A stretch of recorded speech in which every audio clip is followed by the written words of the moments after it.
Hello વિદ્યાર્થી મિત્રો, કેમ છો બધા? હું સ્વાગત કરું છું મારા વિડીયોની અંદર. હું લઉં છું ધોરણ 10 ગણિત અને એની અંદર પ્રકરણ 4 દ્વિઘાત સમીકરણ. પ્રકરણ 4 દ્વિઘાત, જેની અંદર સમીકરણ હોય એમાં ઘાત 2 હોય ચલની, એ દ્વિઘાત સમીકરણ. આપણે આ પ્રકરણમાં પહોંચ્યા છીએ સ્વાધ્યાય 4.2.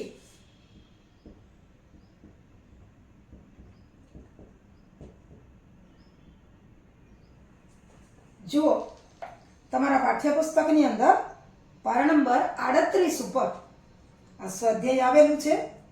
પ્રકરણ 4 જે છે દ્વિઘાત સમીકરણ, એનું સ્વાધ્યાય 4.2 અને એનો આપણે દાખલો પહોંચ્યા છીએ. પહેલો દાખલો છે એનો ત્રીજો પેટા વિભાગ. એટલે આપણે લખીએ કે દાખલા નંબર 1 અને પેટા વિભાગ 3. જો સૂચના છે કે નીચે આપેલ સમીકરણના ઉકેલ અવયવીકરણની રીતથી મેળવો. આપણે અવયવો ભણી ગયા છીએ અગાઉના વર્ષમાં, એના ઉપરથી અવયવ પાડીને ઉકેલ મેળવવાનો છે. કોઈ પણ દાખલાની રકમમાં જો ઉકેલ પૂછ્યો હોય કે બીજ પૂછ્યું હોય કે શૂન્ય પૂછ્યા હોય અથવા તો x ની કિંમત પૂછી હોય તો બધાનો જવાબ એક જ આવે, ઉકેલ એટલે કે x ની કિંમત મેળવવાની. હવે જુઓ, જે ત્રીજો પેટા વિભાગ છે પહેલાનો, એની આપણે રકમ લખીએ તો √2 x નો વર્ગ વત્તા 7x વત્તા 5√2 બરાબર 0. વર્ગમૂળ આપ્યા છે. હવે એનો આપણે ઉકેલ શોધવાનો છે.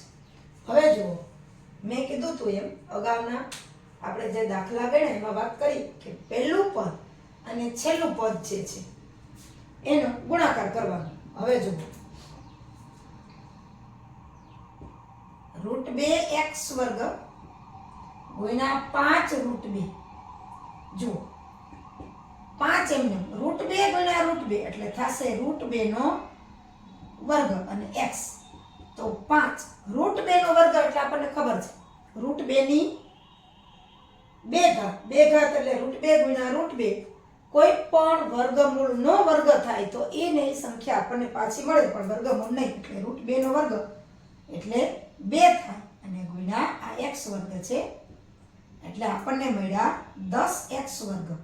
હવે જુઓ, આમાં બધે વત્તા જ છે એટલે કે ઓછા લેવાના નથી. હવે આપણે એવા બે આંકડા લેવાના છે કે જેનો ગુણાકાર 10x વર્ગ થાય, ગુણાકાર 10x વર્ગ થાય અને સરવાળો 7x થાય. એવા બે આંકડા કે જેનો ગુણાકાર 10x વર્ગ એટલે કે 10 લ્યો આંકડા તો, અને સરવાળો 7 થાય. તો આપણને ખબર છે 5 દુ 10, 5 ગુણ્યા 2 એટલે 10 અને 5 ને 2 7 એટલે 5x ગુણ્યા 2x એટલે 5 દુ 10x વર્ગ અને 5x વત્તા 2x એટલે 7x. હવે જુઓ, વર્ગમૂળ વાળી રકમ છે એટલે થોડું ધ્યાન રાખજો. એટલે આને આપણે આના બરાબર લખી નાખીએ કે 5x ગુણ્યા 2x અને 5x વત્તા અહીંયા લખું અને 2x બરાબર થશે 7x. જે વચલું પદ છે, ગુણાકાર છે. જો 5 ગુણ્યા 2 5 દુ 10x વર્ગ સરવાળો 7x. હવે જુઓ, હવે આ 7x ને આપણે 5 અને 2 સ્વરૂપે લખવાનું છે. હવે અહીંયા આગળ √2x વર્ગ છે. હવે જુઓ, હવે √2x વર્ગ વત્તા 7x અને વત્તા 5√2 બરાબર 0 છે. હવે અહીંયા ખાસ ધ્યાન આપજો, √2x વર્ગ કાં પહેલા 2 લખો અને કાં પહેલા 5 લખો, કોઈ પણ લખો, પણ સામાન્ય રીતે એવો આંકડો લખવાનો. અહીંયા 2 લખીએ તો આમાંથી 2 સામાન્ય નીકળશે ને 5 પછી લખીએ તો આની સાથે 5 છે એ સામાન્ય નીકળી જશે. એટલે પહેલા આપણે લખીએ 2x વત્તા 5x. જો ફક્ત 7 ને આપણે 2 ભાગમાં વહેંચ્યા વત્તા 5 √2 બરાબર 0. પહેલા 5 લખીએ તો પણ ચાલે, પણ સેજ અઘરો દાખલો થાય, પણ એના કરતા સહેલી રીતે આપણે કરીએ. હવે જુઓ, ખાસ અહીંયા જોવાનું છે, આ બેમાં x તો સામાન્ય છે જ, પણ 2 છે આપણે અહીં જોઈ લીધું કે √2 નો વર્ગ બરાબર 2 થાય. હવે 2 બરાબર √2 નો વર્ગ લેતા, જો અહીંયા જે 2 છે એના બરાબર √2 નો વર્ગ, કારણ કે √2 નો વર્ગ એટલે 2 જ થાય. તો આમાંથી પણ √2 સામાન્ય નીકળે. હવે આ રકમ અહીં મૂકી દઈએ કે √2x વર્ગ વત્તા, જુઓ √2 નો વર્ગ x વત્તા 5x વત્તા 5 √2 બરાબર 0. 2 ની જગ્યાએ √2 નો વર્ગ લીધો એટલે આમાંથી √2 અને √2 બેમાંથી સામાન્ય નીકળી જશે. એટલે √2x બેમાંથી કાઢી લઈએ એટલે √2x. હવે જુઓ કૌંસમાં શું વધશે, √2 નીકળી ગયા, x અહીં વર્ગ છે એટલે 2 વખત છે એટલે 1 વખત x વત્તા √2 નો વર્ગ, x તો એક જ વખત છે જે નીકળી ગયા છે, √2 2 વખત છે, 1 વખત નીકળી ગયા, તો આપણે અહીંયા પાછું √2.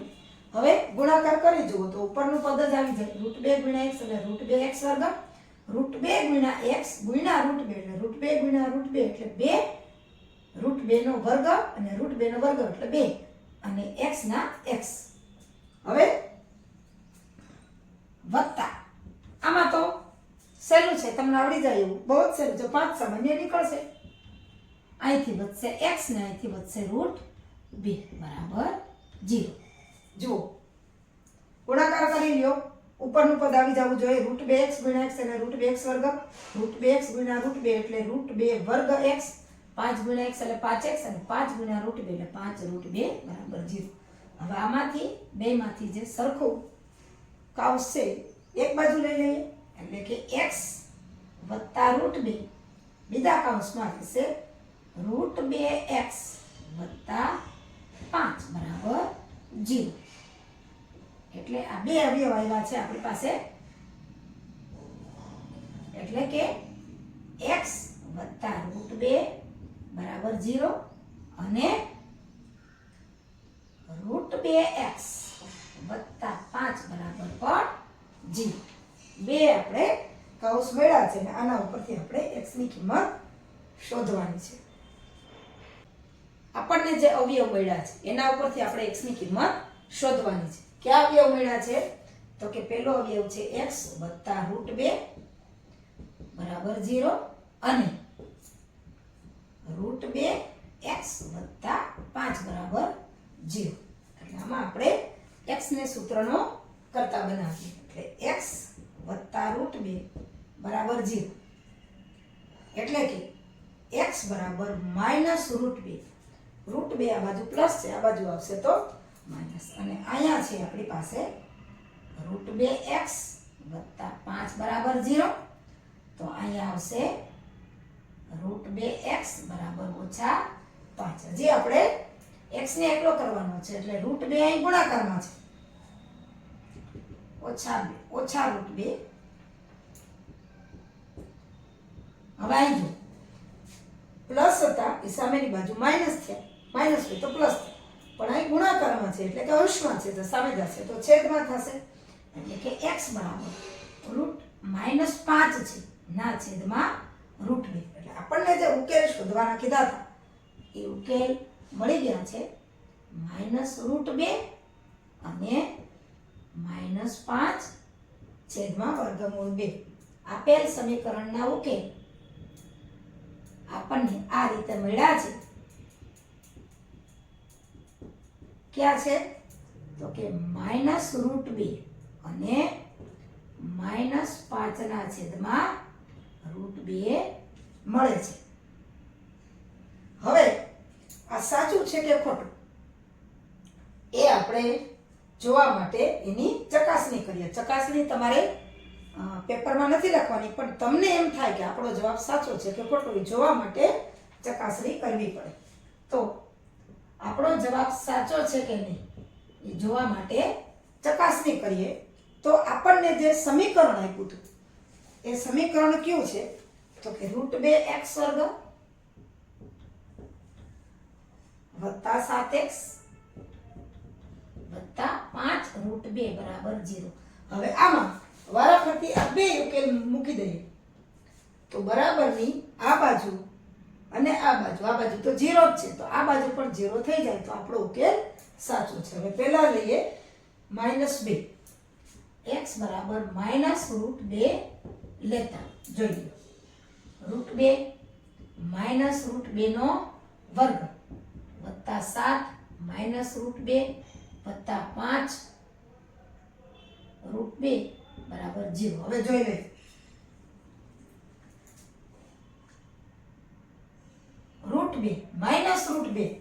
√2 નો વર્ગ થાય 2 જ થાય, માઇનસ હોય તો પ્લસ અને પ્લસ હોય તો પ્લસ, કારણ કે વર્ગ છે 2 વખત છે એટલે ગુણ્યા 2 થશે.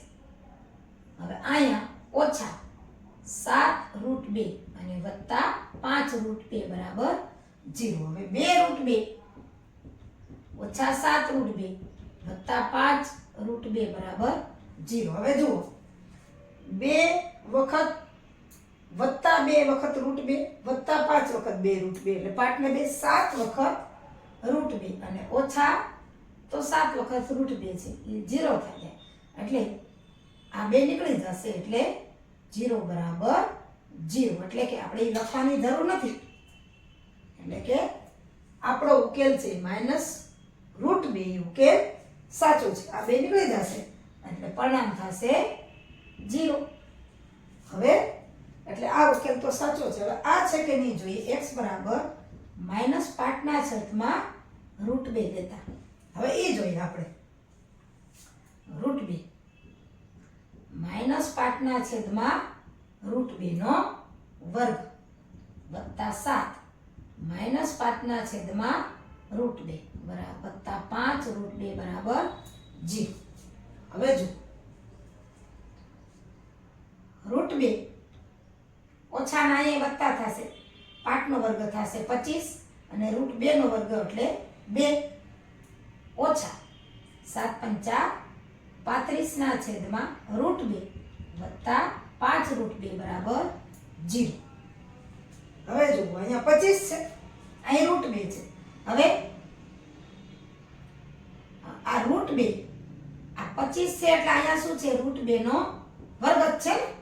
આપણે છેદ ઉડાડવા માટે કરીએ છીએ એટલે ઓછા 35/√2 વત્તા 5√2 બરાબર 0. હવે જોઈએ અહીંયા 2 આવી જાય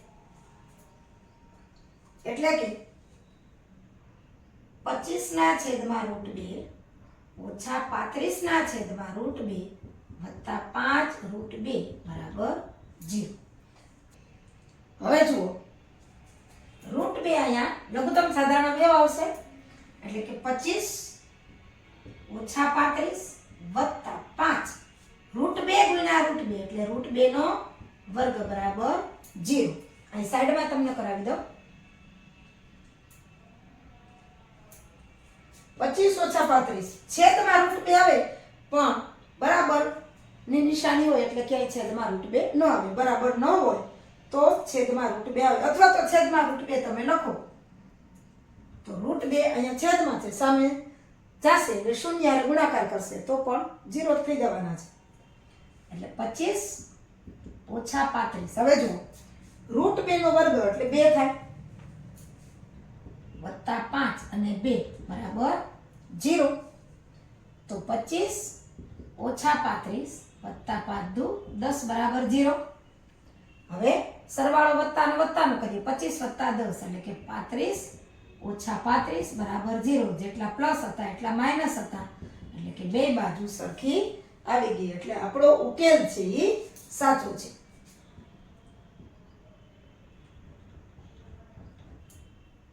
સમીકરણ નો ઉકેલ સાચો છે. આ ફક્ત તમારી જાણ માટે, બાકી પરીક્ષામાં તો આટલું જ આવે કે આટલો ઉકેલ છે, આ અને આ ઉકેલ થઈ. આ તો ઉકેલ સાચો છે કે ખોટો આપણે, કારણ કે તમે દાખલા ગણતા હો ને તમારી પાસે પાઠ્યપુસ્તક હોય તો તમે પાછળ જવાબો આપ્યા છે એમાં જોઈ શકો કે સાચો છે ખોટો. પણ પેપરમાં જ્યારે તમે પેપર ભરશો ત્યારે તો તમારી પાસે પુસ્તકો હશે જ નહીં, એટલે આપણો જવાબ સાચો છે કે ખોટો એ જોવા માટે, ચકાસણી કરવા માટે જો સમય હોય તો આવી રીતે ચકાસણી કરી અને દાખલો ગણી શકાય. જો સમય ન હોય તો ચકાસણી કરવાની જરૂર નથી, પણ છેલ્લે તમને એમ થાય કે ટાઈમ વધ્યો છે, પેપર પૂરું થઈ ગયું છે, તો ચકાસણી કરી લેવાની. એટલે ક્યાંય પણ સેજ ભૂલ હોય તો તરત તમે સુધારી શકો અને તમારા માર્ક છે એ તમને પૂરેપૂરા મળી શકે. આ રીતે આપણે ઉકેલ છે એ શોધવાનો છે.